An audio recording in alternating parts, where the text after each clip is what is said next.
एखादी चिमणी सुमारे 5,000 किलोमीटरचा प्रवास करून श्रीगोंद्यात हिवाळी पाहुणी म्हणून आली तर आपणास नक्कीच आश्चर्याचा धक्का बसेल ना. पण हे खरे आहे.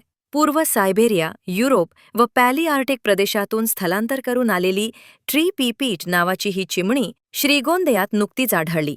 स्थानिक पक्षी अभ्यासकांनी या चिमणीचे फोटो घेतले, शिवाय तिचे व्हिडिओ देखील रेकॉर्ड केले. श्रीगोंद्यात अवधूत नगर भागातील एका बंगल्याच्या आवारात ही चिमणी डिसेंबर 2025 मध्ये नजरेस पडली.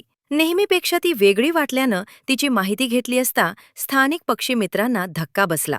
सामान्य चिमणीसारखा दिसणारा हा पक्षी चक्क सायबेरिया या प्रदेशातील मूळ निवासी असल्याचे आढळले.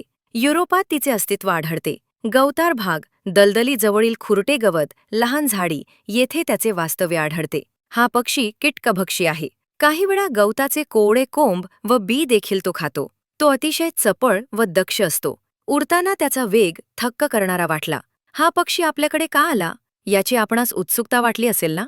त्याचे कारण म्हणजे सायबेरियामध्ये पडणारी तीव्र थंडी अन बर्फवृष्टी.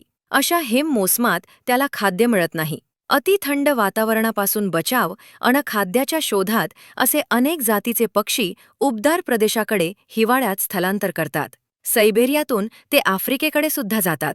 तसेच दक्षिण आशिया, भारत, श्रीलंका इकडे ते हिवाळी पाहुणे म्हणून येतात. वर उल्लेखित ट्री पीपीट हा असाच एक हिवाळी पाहुणा होय. श्रीगोंद्यात तो एकटाच नजरेस पडला.